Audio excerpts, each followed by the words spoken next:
Tonight, 2 women are charged with welfare fraud. People can now evacuate with their pets in an emergency. And Amazon raises its minimum wage. WTOP 10 Nightly News starts now.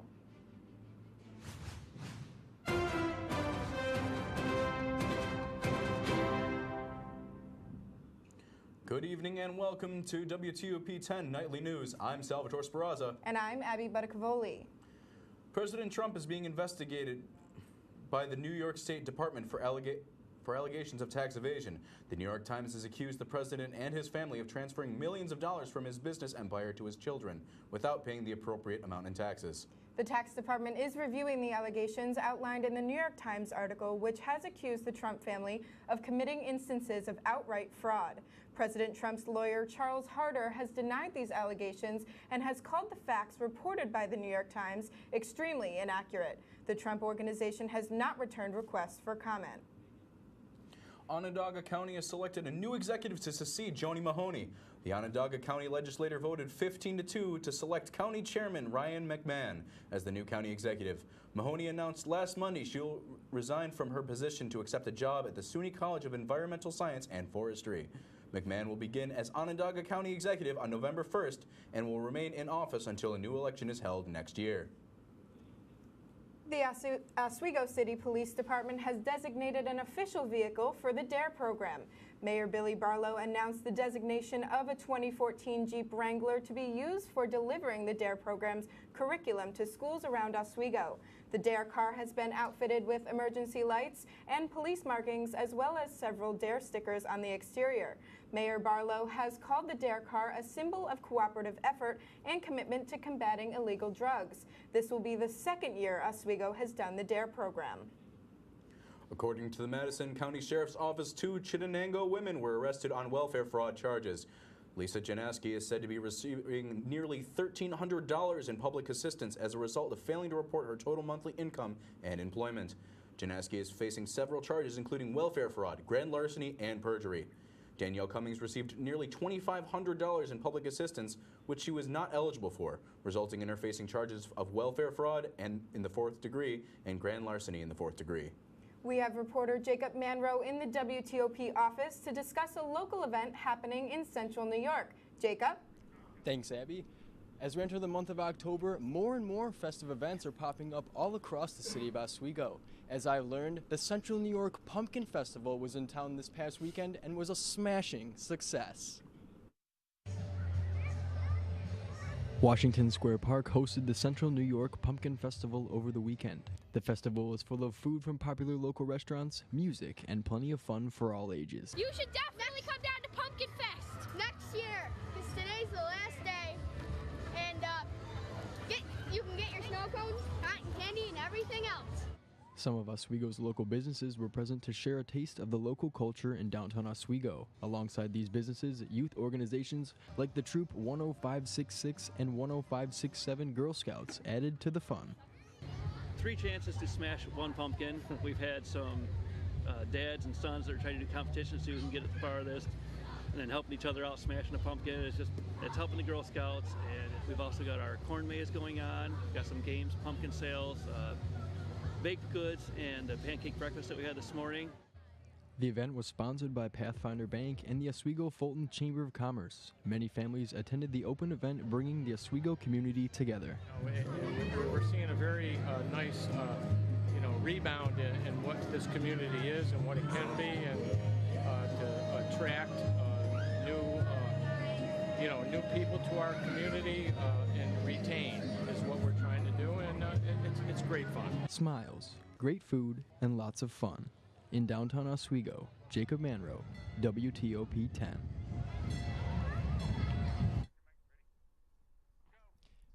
If you'd like to find out more information on events coming up in Oswego County, you can visit oswegony.org.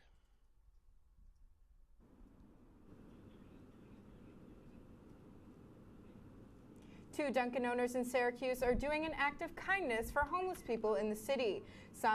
Tom Santuri and Bob Alberti represent the Woloch Group, which owns the Dunkin' in Syracuse. The two men met with the head of the We Rise Above the Streets organization, Alamin Muhammad, to express their concerns for the homeless population.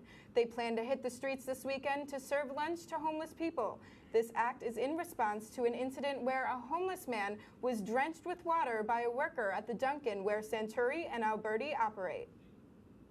The upstate New York dairy industry is under stress from President Trump's new NAFTA replacement. The upstate dairy business is facing quite the conundrum. The new trade deal opens up Canada's $16 billion dairy market for the U.S. to sell more yogurt, milk, powder, ice cream, buttermilk, and as well as poultry and eggs. However, due to this deal, Canada would have the ability to create a new pricing formula tied to the U.S. Department of Agriculture's skim milk prices. Associate Director of Affairs for New York Farm Bureau Lauren Williams says if the trade deal provides the promised U.S. access to 3.5% of the Canadian dairy market, it'll have a small but welcome impact on New York's agriculture industry. New York State will now allow residents to take pets with them on public transportation when evacuating in an emergency.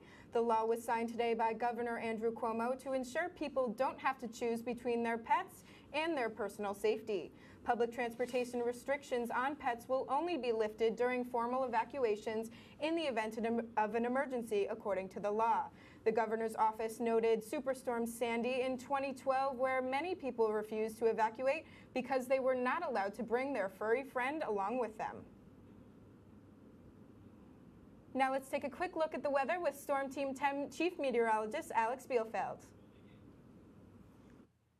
Thanks, guys. Standing outside the campus center right now, the rain has actually finally stopped. Looking at the satellite radar, you can see that those heavier showers that we just experienced a few hours ago have passed off to our east and will continue to march east, and we will dry out for the rest of the night. Temperatures right now, we are in the 50s for the most of the region, but warmer as you head down towards the south and east, into the mid-60s for some. Tonight, low temperature of 52 degrees. Wind will be coming out of north, so open up those windows. It's going to feel like another beautiful fall night. Coming up after the break, I'll have more on when we will see some more drier times. But for now, I'm going to send it back to the desk, guys.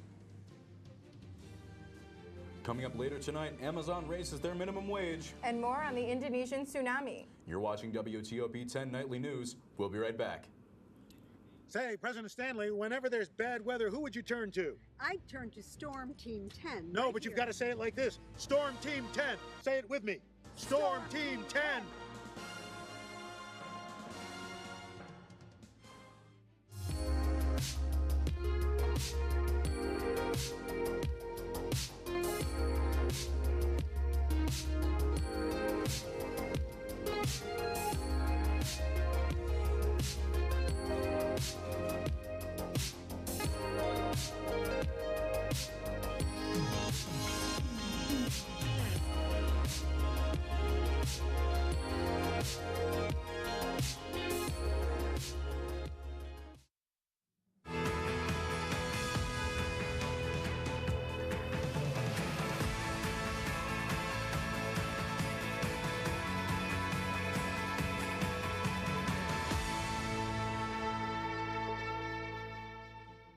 So good to see you guys. So, what's up? Oh, we finally bought a place. Holy cow. You seriously have enough saved to do that? We've been putting a little aside each month. Jeez, at the end of the month, we have nothing left to save. Yeah, I have no idea where it goes. Well, you're spending a lot on... Is it good? Oh, God. Oh, how is my account overdrawn? When it comes to financial stability, don't get left behind. Get tools and tips for saving at feedthepig.org.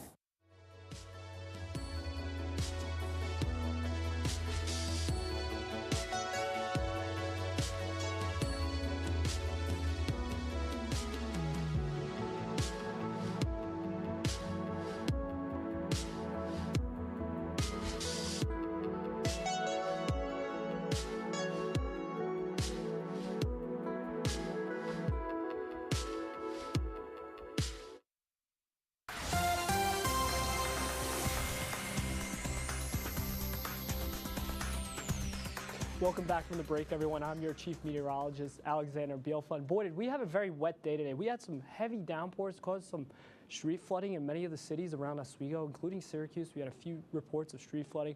That system right now is in the western New York. It's pushing off To the east, actually, it's brought some very powerful storms to parts of Pennsylvania, lower Hudson Valley, the New Jersey region. We did see a few tornadoes, actually. Zooming in closer to home, though, right now we do see those. We are left with some spotty showers, and we're watching this shower right over here in the Syracuse metro area.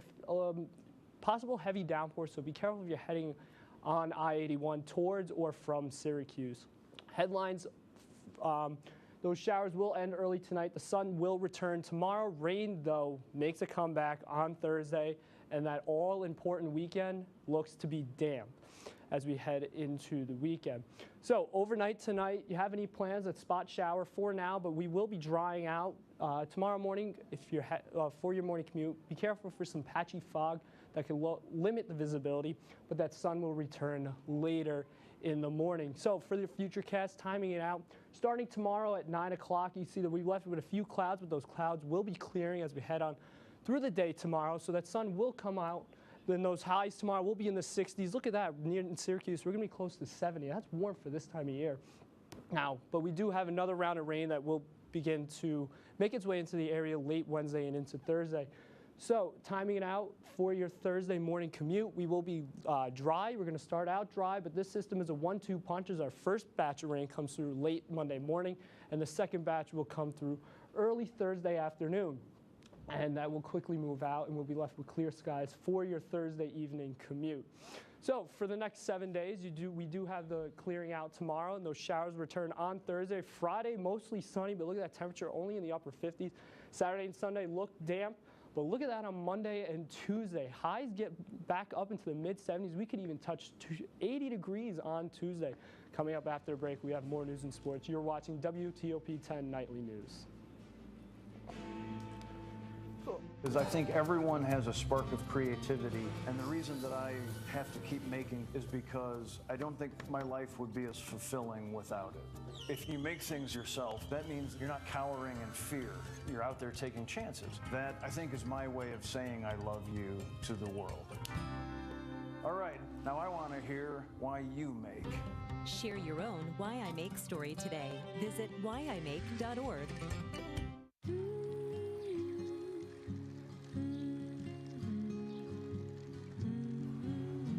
Of all the things you've done with your bike, donating it to Goodwill may be the most incredible of all. Goodwill. Donate stuff, create jobs. My new dad teaches me all kinds of stuff. I wouldn't use this one. He helps me with my decision making. Ever. And he's even teaching me how to drive. And that's why cars have bumpers. You don't have to be perfect to be a perfect parent. Thousands of kids in foster care will take you just as you are. And then she was like, yeah, and I was like, no. And then she was like, yeah, and I was like, yeah. Oh my god. Oh my god, what? Ryan just texted me. Oh my god, what did he say? Netflix and chill? Netflix and chill, that's like so last year. It's all about WTOP movies on demand and chill. You are so right.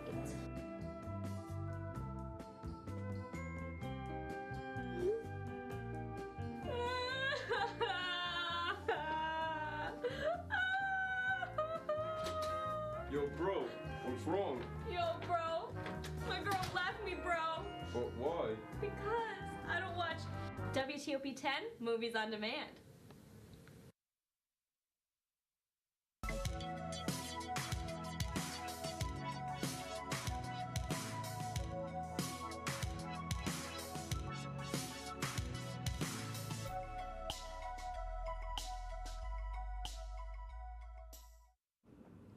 Welcome back to WTOP 10 Nightly News. Amazon announces they will be raising their minimum wage to $15 an hour for all its employees in the U.S. More than 350,000 Amazon employees are expected to benefit from this new wage hike, according to the company. According to Amazon's Senior Vice President for Worldwide Operations, Dave Clark, the new wage will take effect November 1st and will benefit all full-time, part-time, seasonal, and temporary workers. Today marks 1 year since the deadliest mass shooting in U.S. history. 58 people were killed and hundreds of others hurt in the attack on a country music festival in Las Vegas. Andy Rose reports. Monday marks 1 year since 58 people were killed and hundreds more injured in the Las Vegas shooting. There are still 55 children without a parent. Wives, husbands, parents, families, and friends are without their loved ones. People are still battling physical wounds while others are battling mental wounds. 58 doves were released at a memorial ceremony in Vegas, one dove for each person killed. Monday night, the Vegas Strip, famous for its casinos and incredible lights, goes dark as a tribute to the victims, and the names of those 58 souls will be read beginning at 10:05 Pacific Daylight Time, marking the moment a gunman inside the Mandalay Bay Hotel began firing on the crowd at an outdoor country music festival. People from all over doing what they can to honor the lives that were lost, including this man who founded the nonprofit Crosses for Losses, making a cross for each of those 58 on display under the famous Las Vegas sign. A year is a really tough time because they've gone through every birthday without their loved one. They've gone through the holidays without them. Officials say they still don't know why the gunman, a reclusive high-stakes gambler, fired more than 1,000 bullets at the concert crowd. Police say the shooter took his own life before they could apprehend him. I'm Andy Rose reporting. Over 800 people were injured in the Las Vegas shooting. It was any other football game for Pike County High School until the third quarter. For 16-year-old linebacker Dylan Thomas, it was his last. At first, the injury seemed to be nothing more than a problem with his leg. Hobbling off the field, Thomas passed out on the bench. After waking back up, Thomas says, "I can't feel my body," and passed out yet again. 2 days after, Thomas was pronounced dead with a serious head injury. Pike County is under a state of mourning and confusion due to no specific hit or play that stuck out. Officials are currently overlooking footage to pinpoint the cause of this fatal injury. 4 people have been charged in connection with the violent 2017 Charlottesville rally. A criminal complaint filed identified the California men as Benjamin Drake Daly, Michael Paul Macelis, Tom Walter Gillen, and Cole Evan White. According to CNN, the 4 men were militant white supremacist group members attending the Unite the Right rally. They have been charged with inciting rioting and assaulting counter-protesters. U.S. Attorney Thomas Cullen described the men as serial rioters, saying they also engaged in acts of violence at California political rallies last year in Huntington Beach, Berkeley, and other cities. Death toll has risen after Friday's devastating earthquake and tsunami in Indonesia. According to Indonesia's Natural Disaster Agency, 1,234 people are dead. Head of Indonesia's National Board for Disaster Management, Willem Rampagli, says bodies haven't been recovered yet. The number of deaths is expected to grow. Interior Minister of France Gerard Collomb has resigned. Collomb is the 3rd member from French President Emmanuel Macron's government to resign within the past 6 weeks. According to an Interior Ministry spokesman, Collomb resigned so he could run for mayor in his hometown of Lyon. Gerard Collomb joins former Minister of Sports Laura Flessel and former Environment Minister Nicholas Hulot as the latest cabinet member to resign. All 3 officials have cited disapproval in the government's policies. Coming up in sports, Brittany Cairns. You're watching WTOP 10 Nightly News.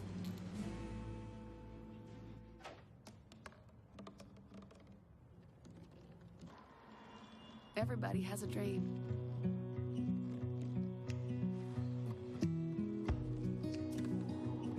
Mine was to see the ocean. And with a little help, I made it.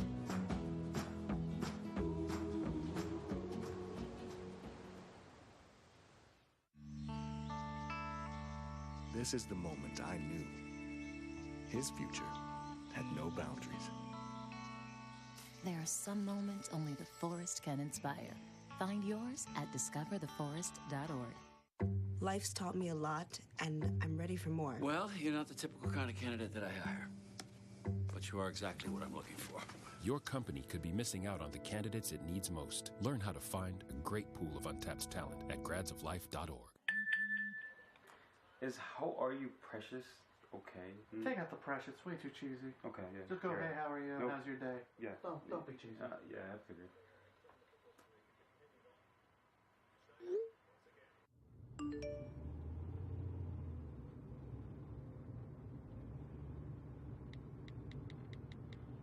So, what'd she say?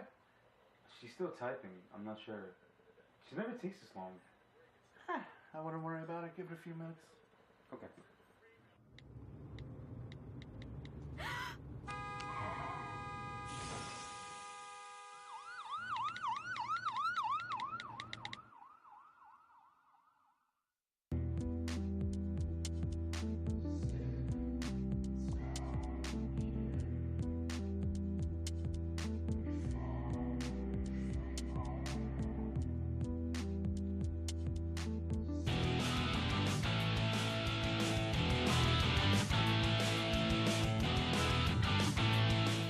Welcome back to WTOP 10 Nightly News. I'm Brittany Cairns with your sports update. The Oswego State field hockey team had a rough week of conference play last week, losing to Cortland 3-0 on Tuesday and losing to Geneseo 5-0 on Saturday. They're looking to turn it around with the help of senior forward Katie Reynolds, who has been the team leader in goals scored this season. Ben Gramado caught up with her and has the story. Despite starting 1-2 in conference play, the Oswego State Lakers field hockey team has found an offensive spark thanks to senior Katie Reynolds, who was recently named an Oswego State Athletics Player of the Week. Reynolds was awarded Athlete of the Week based on her performances the week of September 24th, scoring a total of 6 goals in just 2 games. Reynolds scored 2 of the Lakers' 3 goals in their 6-3 loss against Nazareth, and versus Brockport she made a statement, scoring all 4 of the Lakers' goals for a career high as they opened SUNYAC play with a 4-3 victory. I mean, when all 4 of those goals were scrambled in front of the cage, and that's my time to shine. There's a scramble in front of the cage, I'm going to do whatever it takes to get that ball in the back. But I couldn't have done it without the help of my midfields, especially that game. The midfields did an awesome job taking the ball down and feeding it right to me. Reynolds finds herself having a very important position on the team, being one of 4 seniors in comparison to the team's 12 freshmen. It's definitely a challenge because they overpower us. There's 12 freshmen and there's only 4 seniors. So I think definitely having a strong leadership voice on the field is very important for us right now with such a young team. Following their win against Brockport, the Lakers were shut out in consecutive games. In order to perform better on offense, Reynolds says the team will have to find more consistency. Being consistent on all lines, defense, forward, and midfield is important. But to continue that, just our passing and receiving is important. For WTOP 10 Sports, I'm Ben Gramado.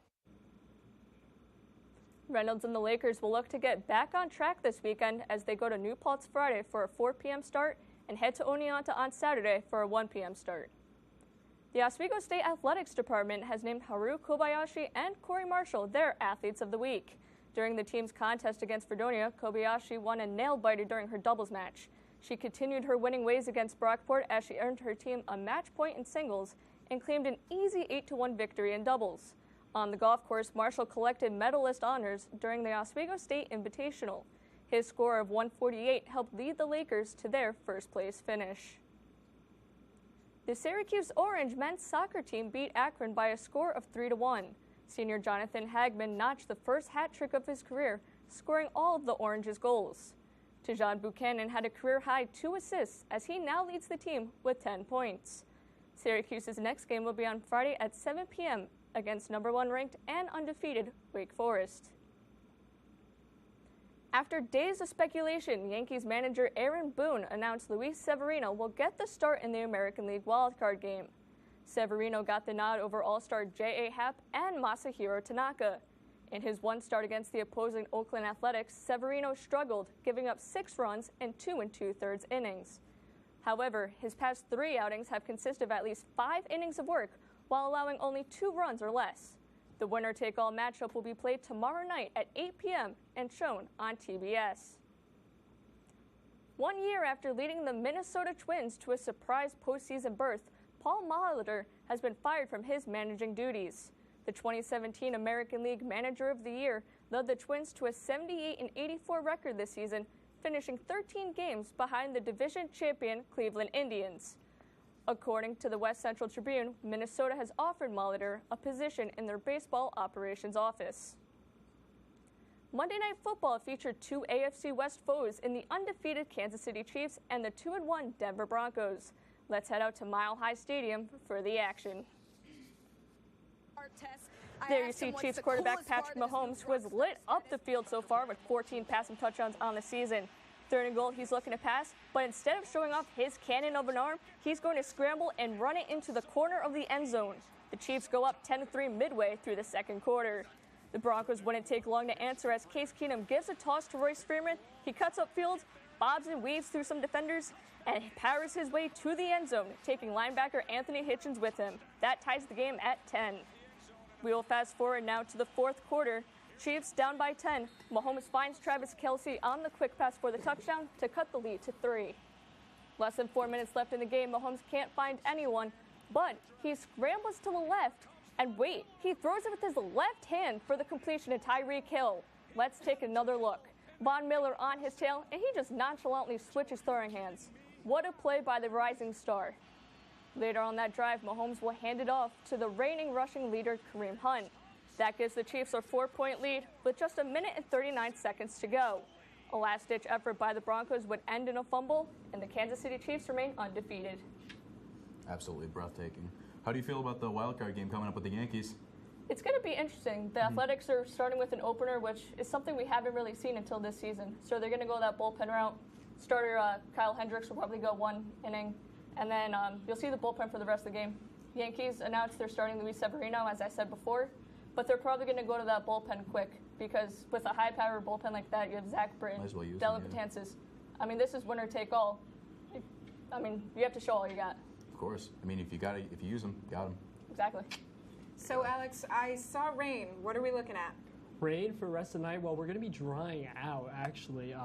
Temperatures are going to drop into the 50s, so it's going to be another beautiful night to open up those windows. And to be honest, I've opened up my windows the last couple nights, and it's felt beautiful in my room.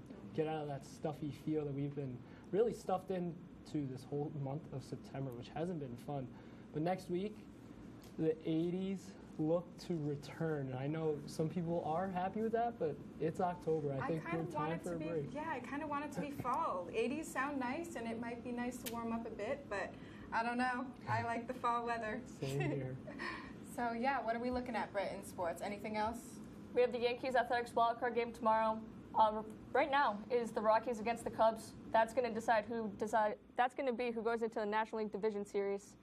We also had basketball preseason earlier this weekend, LeBron James. Basketball is right around the corner. You have hockey right around the corner. It's an exciting time in sports. Postseason baseball action. Football, obviously, in mid-swing. College football. I mean, my team, the Cowboys, at least we won this weekend, so got to go for that. Yes. Yeah. Awesome. So I know we're looking at Oswego hockey coming back. What can we look forward to with the players this year? Oswego hockey, we have Devin Campbell as our captain. He's going to provide excellent leadership. We've seen that the past 2 years since he transferred from Niagara. And Cam Berry, he always provides that source of offense ever since he was a freshman. Gotta love it. Wow. All right, so that's our report for tonight. Be sure to stay tuned for the OP coming up.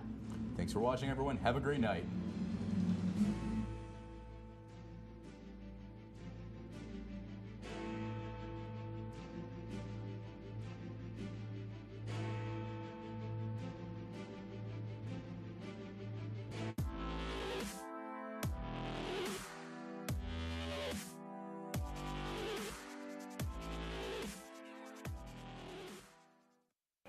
And then she was like, yeah, and I was like, no. And then she was like, yeah, and I was like, yeah. Oh my god. Oh my god.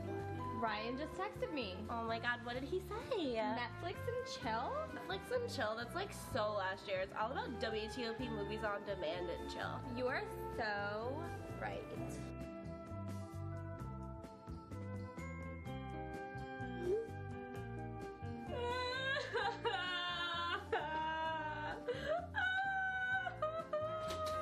Yo, bro, what's wrong? Yo, bro. My girl left me, bro. But why? Because I don't watch WTOP 10 movies on demand. This new dad is picturing a tree house in the sky, but he's ignoring the instructions. Good luck, big guy. His kids know that he's building without a clue. Never been so good with nails and glue. Now we're trapped inside a box. I hope mom knows what to do. Mom! See, you don't have to be perfect to be the perfect parent. Thousands of siblings in foster care will take you just as you are. Hey, it's Ava, and this is Tess from Do Your Selfie, where we recreate the hottest looks from today's biggest music videos. After cleaning out our closet, we have a lot of clothes we don't wear anymore. Like this old pile of t-shirts. It's not garbage, it's actually a new rug. And to make it, all you need to do is cut, tie, and glue. Cut the t-shirt into strips. Tie the strips into knots. And glue the knots to the bath mat. I love it. Give your garbage another life. And recycle.